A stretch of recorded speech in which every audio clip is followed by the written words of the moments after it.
Today I am talking to Luke O'Kelly, who is a Chairman's Elite agent in the top 1% of our network. A Chairman's Elite business leader, which means he's running a team of high performers in the apartment market in Brisbane's West End. Luke, thank you so much for joining me today. Thank you for having me. Now, we've got so much to talk about today because you've got quite a diverse career. Started in property management. Yes. And you've been with Ray White for about 6 years, but I'd like to go back to the beginning and how you got into real estate in the first place. So Mum and Dad got you into real estate? Yes, so we were a family property management business for the first 10 years of our career. I didn't sell real estate 7 years ago. And then we were looking for a move. The business wasn't very profitable in its current state, and hence we went looking for a solution, and Ray White was it. I remember you saying when you were making that change, you did a lot of research. Like Yes. you are an auction practitioner. Your whole business runs on the auction method, and you knew before you got into sales, you knew that's what you needed to do, right? This was through this research phase. Yeah, we very much are a data-driven business, and for me, I want to make sure that we skip as many of the pitfalls as we can. So even before becoming Ray White, I went to a lot of offices. I went to a lot of both Ray White offices and others, did meet with other franchise groups, went to on-site auctions, went to the businesses that I wanted to mimic and went, okay, what are they doing as core to their business? So even when we built our Ray White office, we put an auction room in before we called an auction probably 2 or 3 years later, because the plan was there to be an auction business, even though we may not have been able to start at that spot. Yeah, not only had you never called an auction, you'd never even sold a property before. So yeah, that's quite good foresight, good planning. And so I'd love to talk about the training ground that working in property management gave you. What do you think are the benefits that you now possess that came out of that being PM first? I think most property managers are very detail-orientated admin people, where salespeople are the exact opposite. Yeah. So if you can be a bit of a unicorn and do sales and the administration, then that is a skill set that carries you forward quite well. 100%, yeah. I think if you can be organised and be a salesperson, yeah, that's a winning formula. Did you know that sales was always going to be the end game for you in real estate? No, it was something that I was not dead against, but very hesitant. Okay. It was one of those scary things that I'd never done before, didn't want to fail. So it was probably my wife really pushed me to get into sales and the confidence to do that, and then just took the jump. And it's come, naturally is not the word, but we've been able to work on it and build a quite successful sales business off the back of it. Being in the top 1% of our network, I would say that successful is certainly a word that we could attach to your sales prowess. Talk about those early years. So you took the plunge, you rebranded, you built a new business, new building with an auction floor, having never listed a property, never sold an auction. What were those early months like when you were in the new business? It was scary, was the truth of it. We moved to a totally different suburb to where our office originally was. Wow. We had zero data, so we started from absolute scratch. As things should work out, I had someone walk in wanting to sell their unit in West End just purely by happenstance, and then I sold it to somebody who also walked into the office and bought it. Oh, easy. And then that started the steamrolling from there. But it was very much a trial and error. We did in-room auctions for quite a while and probably didn't sell anything under the hammer for the first 2 years. Wow. That's probably a slight exaggeration, but it was very much a grind to get the skill set up because we was very much being self-taught. Yes, Ray White were amazing and had some great auctioneers guiding us, but I think it's one thing to list an auction, it's another one to sell it under the hammer consistently. I mean, you said you had no data, new marketplace. Yeah. Just talk about the West End marketplace, because it is a real apartment part of the world. And, interestingly, even though Southeast Queensland has had huge boom, your business has done well, but it's still not been easy, lots of traffic. You might still only have 3 or 4 or 5 people who come and inspect a piece of property. Yes. So what was that like, starting out, knowing no one, trying to find the owner's details, and then maybe selling a piece of an asset type that doesn't necessarily walk off the shelf by itself? 100%. One of the reasons we auctioned is because our job for the first handful of years was loss mitigation. So people paid, say, $500,000 for an apartment that was worth $400,000. Wow. So even though you weren't even getting good traffic through, people were making substantial losses. Yeah. So the auction allowed us to be able to process stock. It did get the best results for the clients at the same time and tightened up our days on market. We've been very diligent from day one on the data piece, making sure that any piece of data that is clean, that is managed correctly, because we had to build from zero. Now each of the team's databases are upwards of 6,000 bits of data, clean up to 12,000. So we've been able to build out quite a deep database of everybody that lives in and around West End over that time, but it's taken a lot of work and a lot of money to keep it clean and accurate and up to date. And it's a different type of work because I know you'll work particular buildings, right? So if you get some sales in a building, you then look to capitalise off the back of that. It's a different it's not just going and knocking on standard residential blocks where you can go through the front gate and knock on the door. How did you overcome some of those barriers to building those databases in the beginning?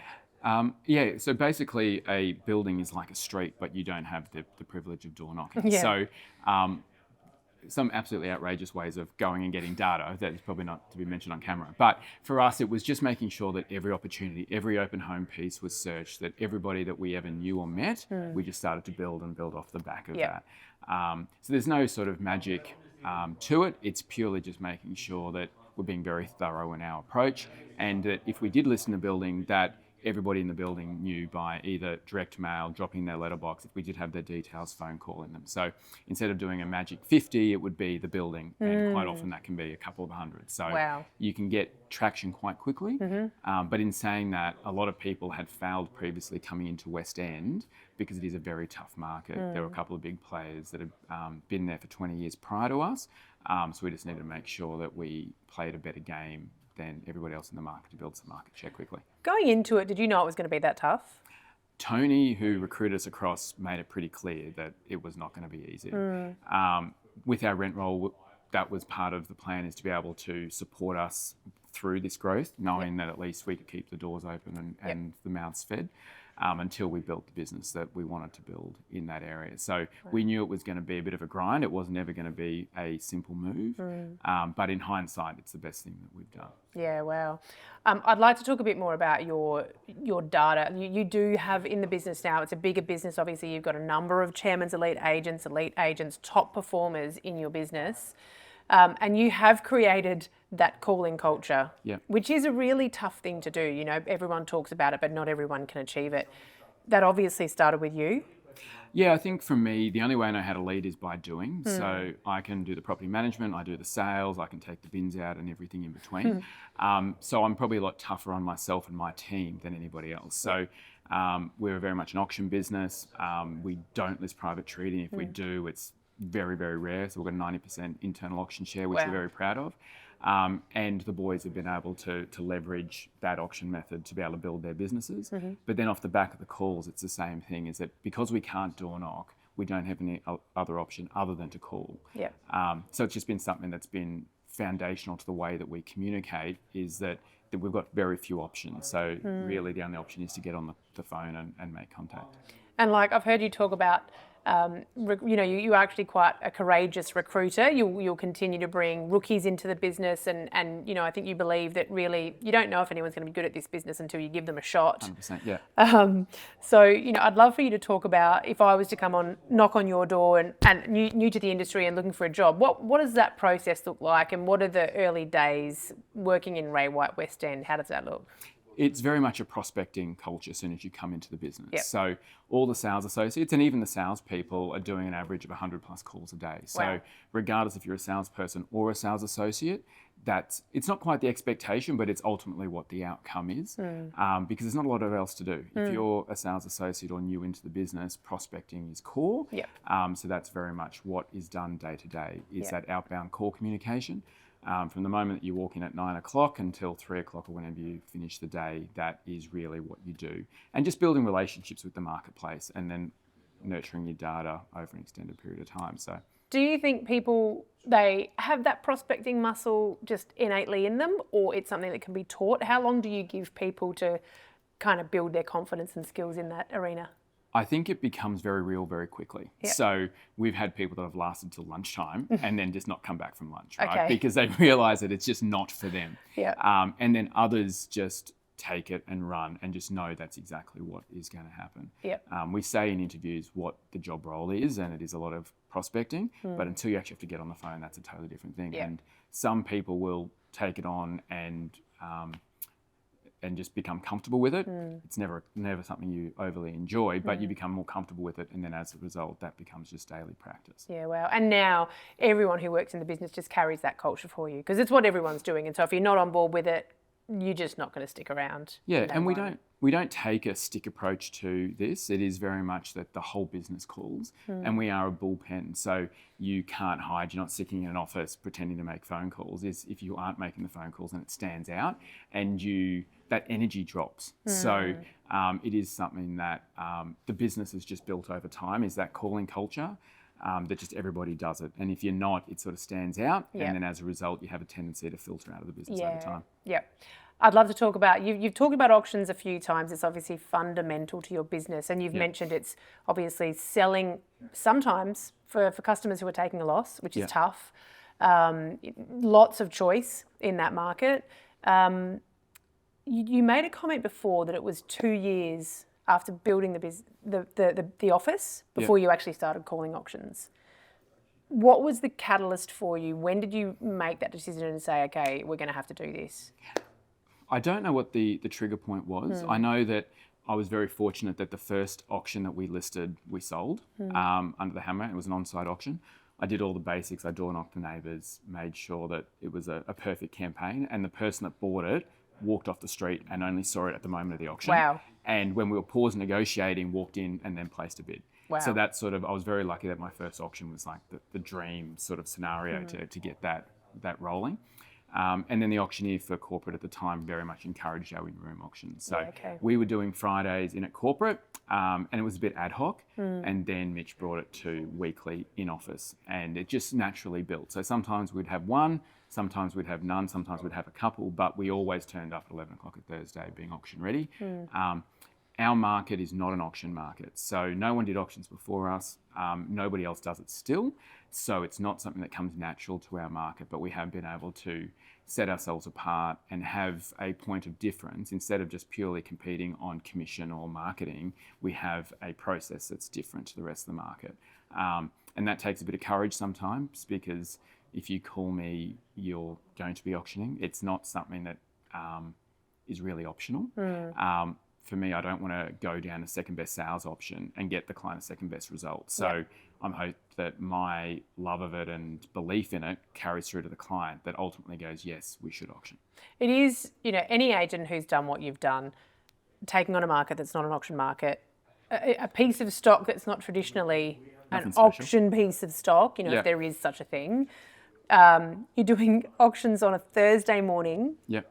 This is a metropolitan area. Like there's nothing different that means that you should be able to do it. You've chosen the hard road. Yes.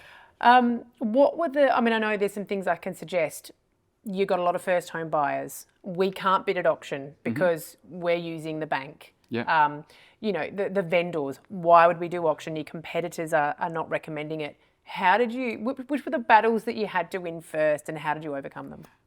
I never have a client that says they want to auction. And there is every excuse of why that doesn't work. I think the reason that we believe in it so much is that you do get those outstanding results that keep you coming back again. And if you can convey that to the client, that you can get them the best option in the market.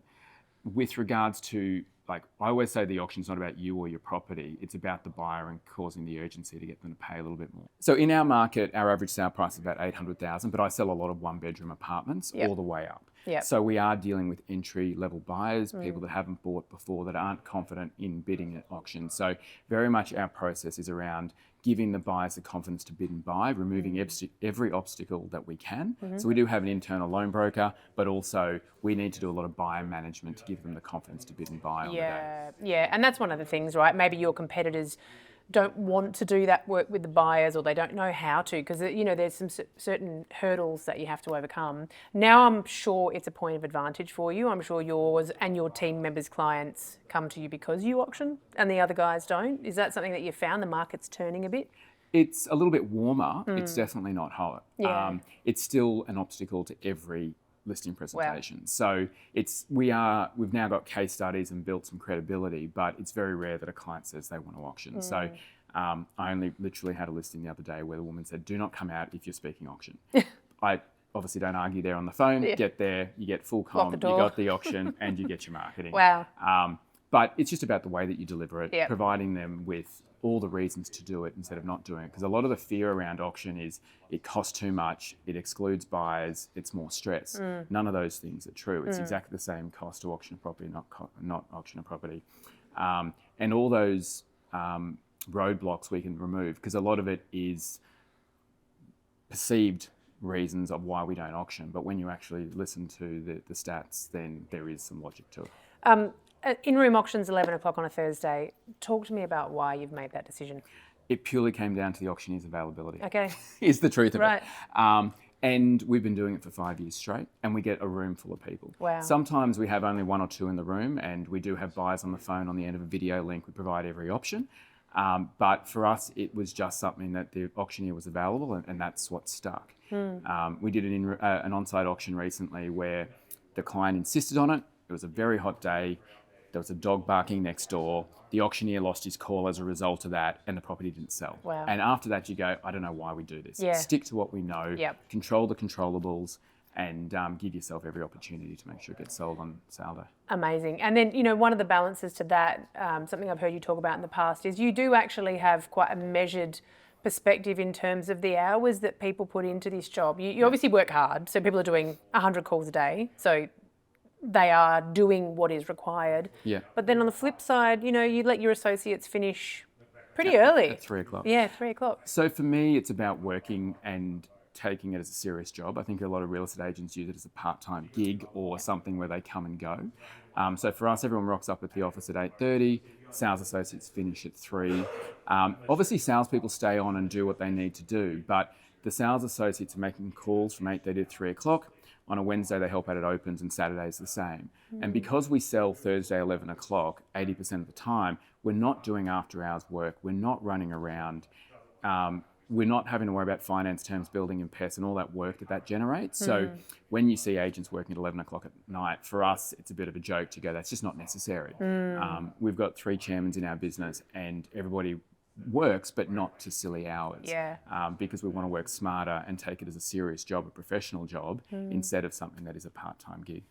You are have been one of the fastest growing businesses in our network in the last few years. You've had record growth. You yourself as a salesperson are on track to have your record year. Business is having its record year. How do you manage to do an exceptional job as a salesperson and also be building an exceptional business with property management, sales, administration, all the people, all the staff? How do you do both at the same time? It's definitely a juggle, but we have some amazing people. And I think that gives me capacity to do what I need to do because they're not very needy. So everybody does their jobs, does it well. And obviously you need to support them and attend and train and do all those sort of things. But having some great people makes my job a lot easier than what it could be, I'd say. Young people, new people in the industry looking to accelerate their career, what advice would you give a new starter in real estate? I think it's just focus on the data piece and the calls, build a clean database to a reasonable size as quickly as you can and nurture that. Instead of trying to reinvent the wheel with everything else, just focus on data and calls, and then naturally the business will build from there. So in our business, we don't count GCI or anything like that. All we track is calls, appraisals, and auctions. If you do those 3 things, then it should work. Pretty simple, but hard for so many people to do well, right? Exactly right. My final question for you, Luke, is there something about you that may be surprising that other people don't necessarily know? I like the scrapbook. Okay, I did not see that coming. Yes. Talk to me more about your scrapbooking. So whenever we do holidays, I go and get the photos printed. I make sure I take paraphernalia as we travel and then spend a Sunday putting it all together. Amazing. That's so wholesome. It wasn't what I was expecting. That's so good. Luke, it has been a privilege and an honour to talk to you. Thank you for your time today. Thank you. Thanks. Appreciate it.